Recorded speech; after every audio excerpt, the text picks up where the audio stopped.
satu cara ilmiah untuk memperoleh data untuk mencapai tujuan dan manfaat tertentu. Sedangkan masing-masing kata kunci mempunyai syarat tersendiri, yaitu yang pertama ada syarat ilmiah, terdiri dari rasional, empiris, step.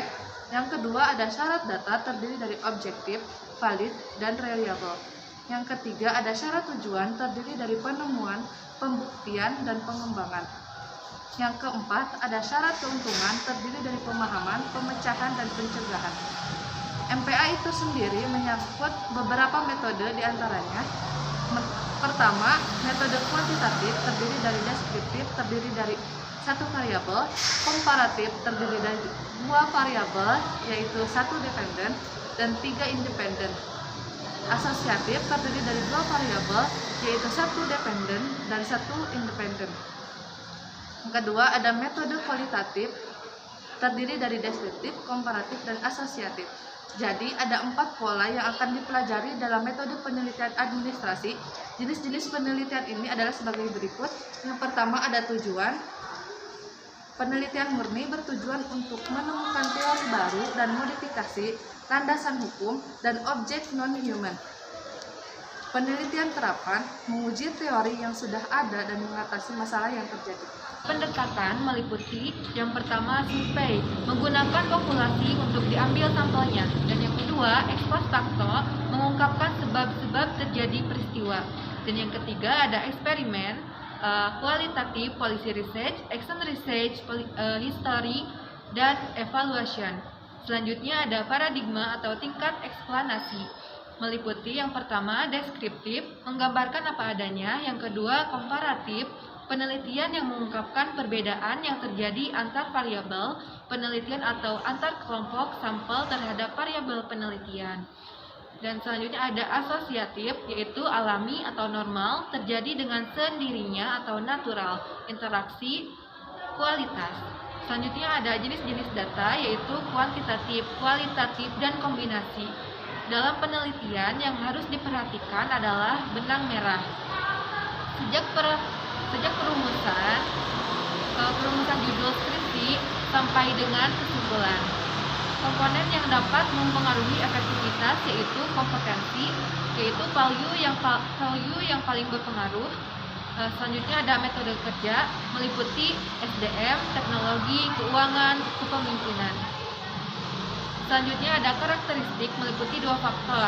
Yang pertama, faktor demografis, meliputi kelompok umur, jenis kelamin, suku, status keluarga, unit kerja, status pekerja, status ekonomi, pendidikan, agama, dan budaya. Dan yang kedua, faktor personal, meliputi gaya hidup, hobi, dan pandangan hidup. Selanjutnya, pola penyusunan hasil penelitian menurut metode internasional. Bab pertama yaitu pendahuluan, terdiri dari latar belakang masalah, identifikasi masalah, pembatasan masalah, rumusan masalah, tujuan penelitian, manfaat penelitian, serta sistematika penelitian. Bab 2 yaitu kerangka teori, terdiri dari tinjauan teori dan konsep, review hasil penelitian yang relevan, kerangka berpikir, hipotesis penelitian. Dalam bab 2, kerangka teori atau telaah pustaka literatur review terdiri dari 4 bagian. Yang pertama, teori dan konsep kunci yang berisi hakikat atau definisi variabel-variabel yang digunakan dalam penelitian, yaitu variabel bebas dan variabel terikat. Indikator-indikator dari setiap variabel, deskripsi indikator variabel terpilih dan keterkaitan antar variabel penelitian secara teoritis. Definisi masing-masing variabel diperoleh minimal dari 3 referensi dan nantinya akan disimpulkan definisi menurut pengertian penelitian sendiri sesuai dengan definisi yang diperolehnya dari referensi yang telah disebutkan sebelumnya. Disebut dengan sinopsis atau definisi konseptual. Selanjutnya, pemilihan indikator dari masing-masing variabel, kemudian memilih salah satu indikator yang terpilih dinamakan dengan definisi operasional. Dan yang kedua, review hasil penelitian yang relevan, yaitu dengan membandingkan penelitian yang ada dengan penelitian yang sebelumnya sudah pernah dilakukan. Dan yang ketiga, kerangka berpikir conceptual framework merupakan keterkaitan antara variabel yang diteliti. Dan yang keempat, hipotesis penelitian ada 2, yaitu hipotesis umum dan hipotesis. Untuk hipotesis umum biasanya disebutkan terdapat pengaruh secara stimulan maupun parsial variabel bebas terhadap variabel terikat.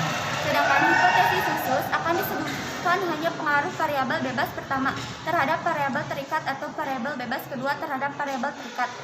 Dan selanjutnya bab 3 membahas mengenai metodologi yang terdiri dari metodologi penelitian, populasi dan sampel, teknik sampel, responden, instrumen penelitian, teknik pengumpulan data, hipotesis statistik, teknik dan prosedur analisis data. Dan selanjutnya bab 4 membahas mengenai hasil penelitian dan pembahasan, terdiri dari hasil uji instrumen baik validitas maupun reliabilitas, uji asumsi klasik dan uji hipotesis. Dan bab 5 terakhir ditutup dengan penutup terdiri dari kesimpulan dan saran, daftar pustaka serta lampiran.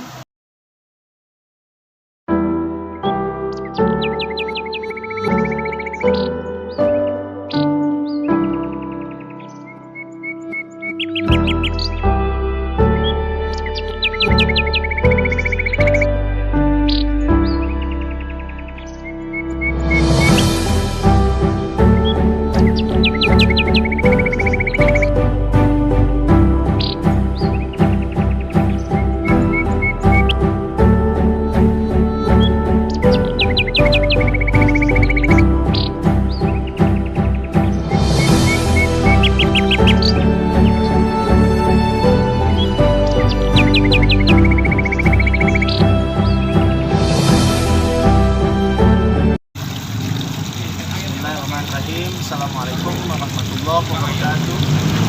Kenalkan, nama saya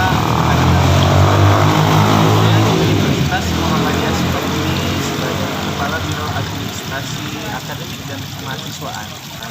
UMI berdiri pada tanggal 13 Juni 2003 dan tentunya pada saat ini UMI telah menginjak usia ke-18 tahun dan saat ini memiliki 23 program studi dan 7 fakultas yang semua program studi Universitas Muhammadiyah Sukabumi telah rata-rata meraih akreditasi B dan 2 diantaranya telah meraih akreditasi A atau unggul. Universitas Muhammadiyah Sukabumi pada saat ini telah menjadi kampus yang favorit di Sukabumi karena UMI telah meraih beberapa hibah, yakni diantaranya hibah KKM atau program kompetisi kampus merdeka dengan nilai risea yang UMI peroleh yakni sebesar 1,5 miliar kurang lebih, dan juga hibah PJJ, hibah kerjasama kurikulum dengan jumlah program studi. Ada 12 program studi yang mendapatkan hibah kerjasama kurikulum, dan tentunya dari prestasi mahasiswa juga UMI telah meraih 9 kelompok PKM atau Pekan Kreatif Mahasiswa yang didanai oleh PIKI, yang insya Allah kita akan melaporkan kegiatan kita ini pada bulan Agustus mendatang. Bagi teman-teman atau rekan-rekan semuanya yang ingin berkuliah, jangan lupa teman-teman silahkan kuliah di UMI. Terima kasih. Wassalamualaikum warahmatullahi wabarakatuh.